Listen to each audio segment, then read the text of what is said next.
En un mundo a la deriva, cuando la búsqueda e intentos humanos no bastan, solo una es la fuente de esperanza que llenará todo su ser. Es Dios, quien con su palabra viva y eficaz le habla hoy. Con ustedes, el pastor Óscar Velázquez.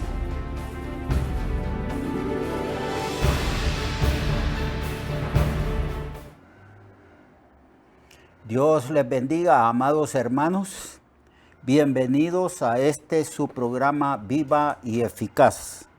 Como ustedes bien saben, estamos estudiando el libro de San Juan. En las predicaciones o enseñanzas anteriores estuvimos hablando de la introducción, de cómo Juan, con su intención de hablar siempre de Jesucristo, pero desde la perspectiva de la eternidad.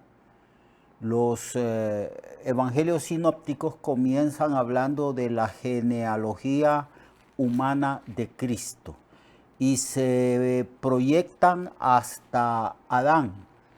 Pero Juan quiere enfatizar que Jesucristo es Dios hecho carne, que Dios ha venido a salvar al hombre, porque no hay un ser humano que pueda realizar la redención, la salvación y el perdón de los pecados de los seres humanos.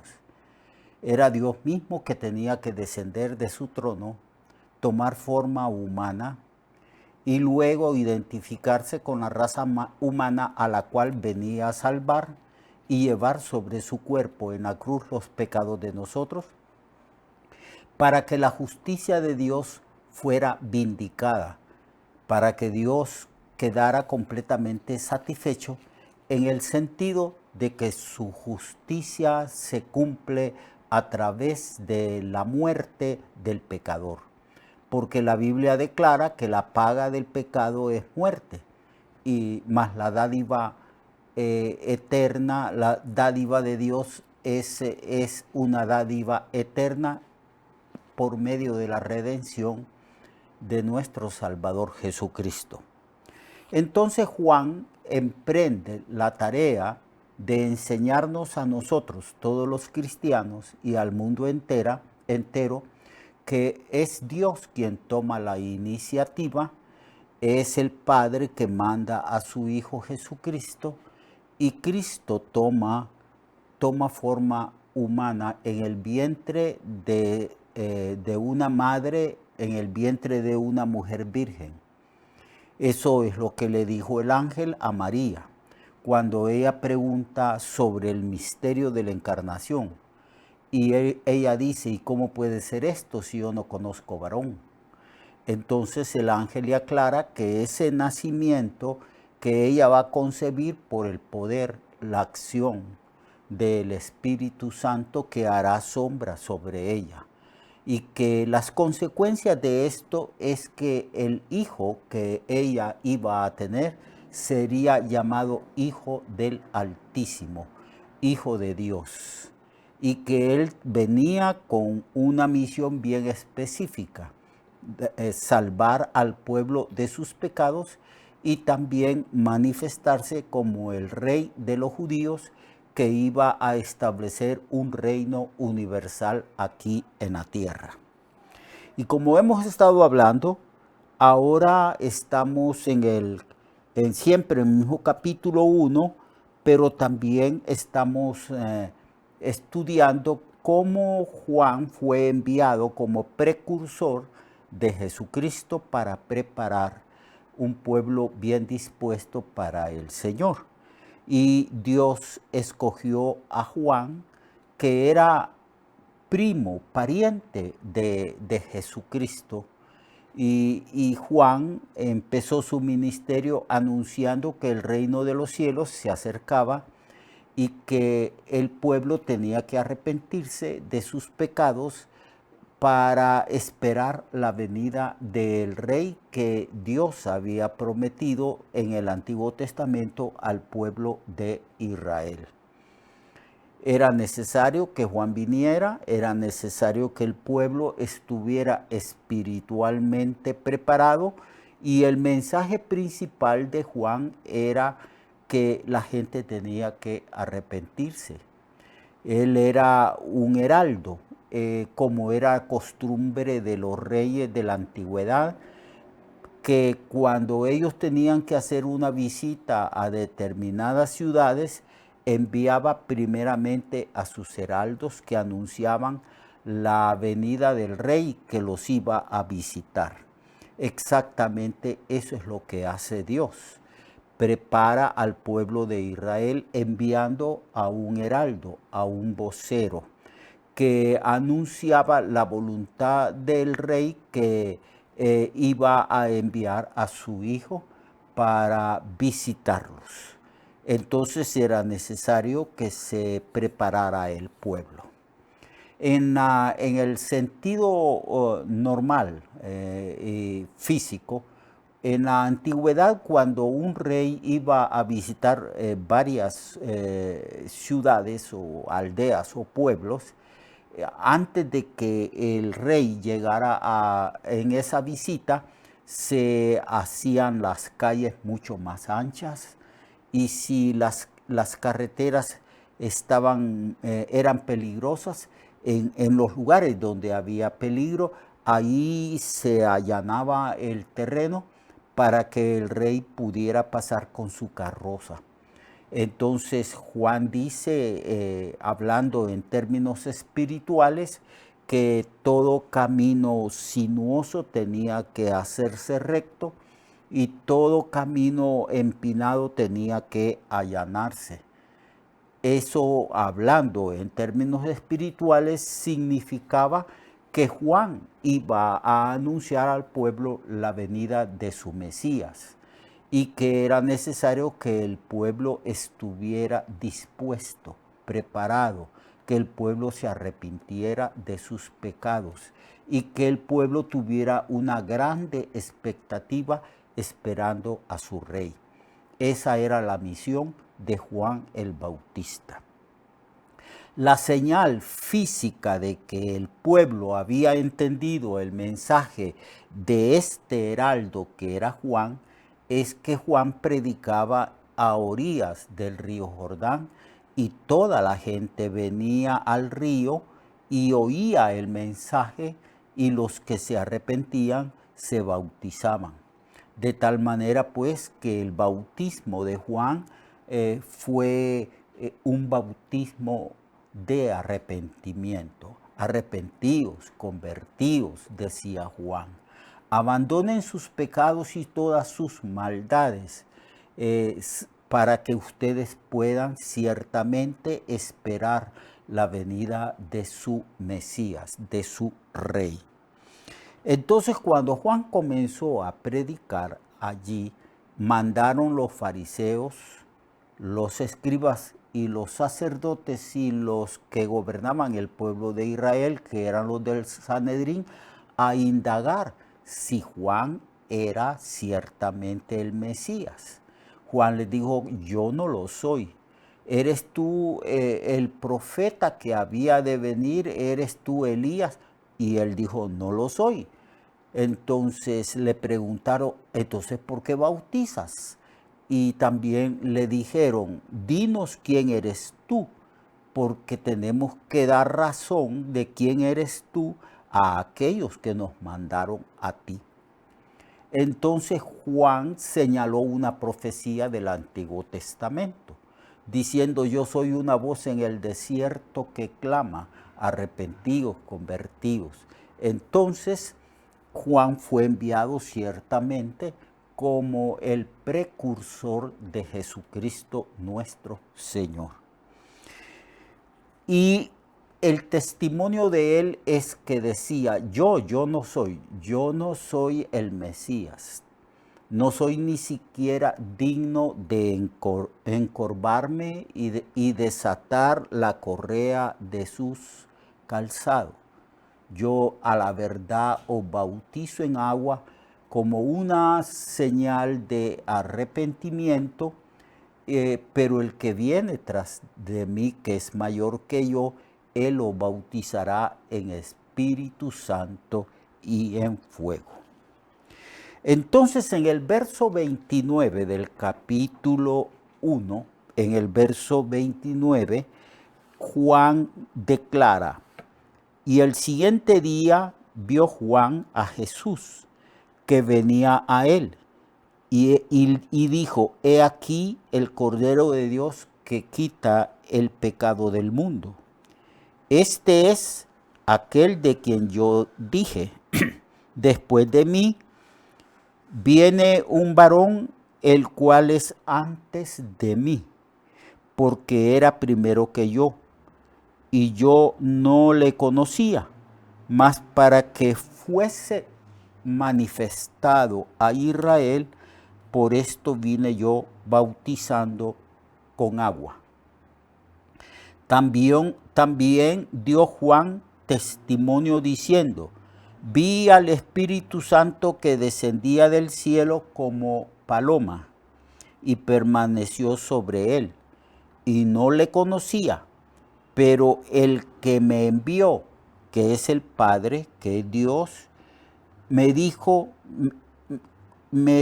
pero el que me envió me dijo, al que vieras que el Espíritu desciende sobre él, ese es el que bautiza con Espíritu Santo. Y yo le vi y he dado testimonio de que este es el Hijo de Dios. Entonces aquí Juan, cuando Jesucristo aparece allí en las orillas del río Jordán, allí hay siempre un grupo de discípulos de Juan y también la gente que escuchaba el mensaje del profeta y sabía que era un profeta de Dios. Entonces las gentes tocadas por el mensaje poderoso de Juan se arrepentían. Y cuando Juan vio que Jesucristo venía y lo presentó, una presentación un poco extraña. Extraña en el sentido de que los maestros de las escrituras del Antiguo Testamento, de la ley, ellos tenían una concepción de que su Mesías, rey, iba a venir con sus ejércitos, con todo poder, con toda manifestación de fuerza militar y que iba a vencer a los ejércitos de los poderes de este mundo y que iba a establecer un reino en el mundo y que este Mesías iba a reinar con el pueblo de Israel. Ese era el mensaje. En verdad que ese mensaje es verdadero. Es un mensaje porque Jesucristo viene otra vez. Y cada vez que leemos sobre la segunda venida de Cristo, observamos que Él viene con gran poder, con gran gloria, que las potencias de los cielos serán conmovidas. Y en Apocalipsis capítulo 19 también observamos que el Señor viene para vencer. Viene montado en un caballo blanco con un ejército vestido de blanco, de lino fino, y que vienen para vencer y que vencen y destruyen los ejércitos del anticristo. Y el anticristo y el falso profeta son tomados vivos y lanzados a un lago de fuego. Así que la concepción de un Mesías rey que viene con gran poder era una concepción ciertamente correcta, de acuerdo a las profecías del Antiguo Testamento. Pero también habían profecías del Antiguo Testamento en los Salmos y también en el libro de Isaías, donde este Mesías poderoso se manifiesta como un cordero, como el Cordero de Dios, así como lo presenta Juan. que quita el pecado del mundo. Esto nunca lo comprendieron, ni hasta el día de hoy el pueblo de Israel ha podido entenderlo, que era necesario que ese Mesías, ese rey prometido a Israel, ese rey todopoderoso que viene a sojuzgar los poderes de este mundo y que viene a establecer un reino de carácter universal, era necesario que primero se manifestase no como el león de Judá, no como un rey poderoso, sino como un cordero manso, un cordero humilde, un cordero obediente, un cordero, como está escrito, tu rey viene manso y humilde montado en un pollino, hijo de asna. Eso no lo comprendió el pueblo de Israel en el tiempo en que Jesucristo se manifestó. No creyeron en él porque él no tenía un ejército. No creyeron en él porque él no hizo guerra contra el imperio romano. No creyeron en él porque él, desde su nacimiento, él nació humildemente y no veían en Jesucristo las características de un rey todopoderoso que podía reclutar un grandísimo ejército y combatir principalmente al imperio romano, que era el que imponía su voluntad en esa época. Jesús se manifestó primero como el Cordero de Dios que quita el pecado del mundo. Es una revelación. Juan recibe esa revelación. Juan entiende y comprende por la acción del Espíritu Santo que Jesucristo, primero que Rey, es un Cordero que quita el pecado del mundo. Y los judíos por eso lo rechazaron.